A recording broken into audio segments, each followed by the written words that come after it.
Bonjour Guy Parmentier. Bonjour Jean-Philippe. Guy Parmentier, professeur des universités IAE-INP de l'Université Grenoble-Alpes. Stratégie et business model à l'ère digitale, 2 bugs supérieurs, ouvrage que vous avez publié avec Romain Gandia. Guy Parmentier, parmi les petits trésors que l'on trouve dans votre ouvrage, il y a des secrets, notamment les secrets de l'hypercroissance d'Airbnb. Et c'est surprenant, l'histoire d'Airbnb. Ah oui, effectivement. Vous vous rendez compte ? C'est-à-dire qu'Airbnb, en quelques années, offre plus de logements que la plus grande chaîne hôtelière mondiale. Ouais. C'est quand même incroyable quand on y regarde de plus près. C'est sidérant. Alors, qu'est-ce qui fait que cette société, qui a été créée en 2007 par 2 designers et un informaticien à San Francisco, ait réussi en si peu de temps ? Qu'est-ce qui fait ? Alors, ils ont un modèle d'affaires en fait assez particulier quand on regarde précisément. On appelle ça en fait un business model ou un modèle d'affaires multiface, dans le sens où il y a plusieurs groupes d'utilisateurs qui s'apportent mutuellement de la valeur via ce qu'on appelle des effets de réseau. C'est-à-dire plus il y a d'utilisateurs qui ont des comportements vertueux sur une face, plus ça influence l'autre groupe d'utilisateurs sur une autre face.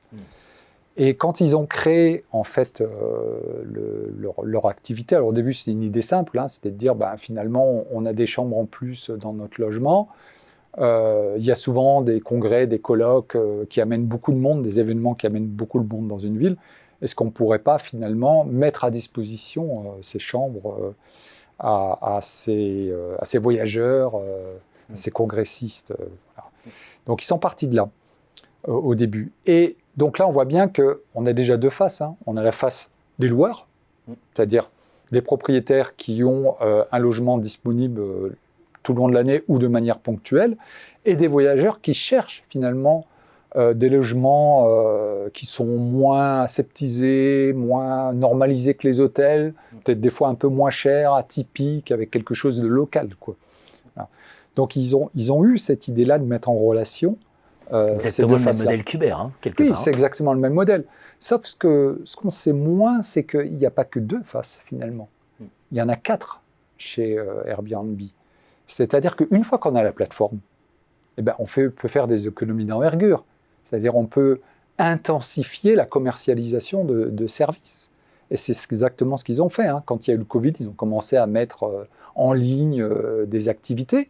Et ils ont lancé aussi l'expérience, la fourniture d'expériences touristiques, avec des animateurs sportifs, des guides qui proposent en fait des activités dans les villes dans lesquelles vont être loués les logements.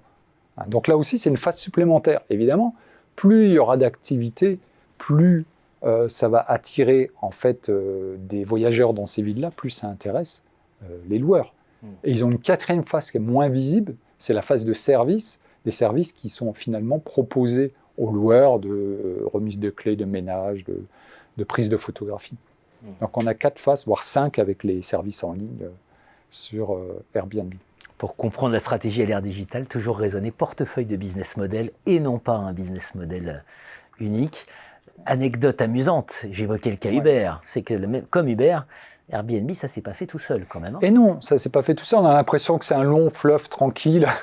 Mais au début, ils ont dû aller chercher... Quand leur modèle s'est affiné, ils ont raisonné ville par ville. Au début, parce que pour qu'un tel modèle d'affaires fonctionne, il faut atteindre un seuil critique. Il faut suffisamment de logements pour attirer de voyageurs. Il faut suffisamment de voyageurs pour attirer les loueurs. Ouais. Alors, par où on commence ? Ils ont commencé par les logements, parce qu'effectivement, sans logement, pas de voyageurs. Et donc, à New York, par exemple, ils ont dû faire du porte-à-porte, aller chercher un par un les loueurs d'appartements. Ça n'a pas été si simple que ça. Et puis, comme c'est des modèles qui déstabilisent en fait, l'organisation sociale, il y a une réaction de la société qui est assez forte. Stratégie et business model à l'ère digitale. Merci Guy Parmentier.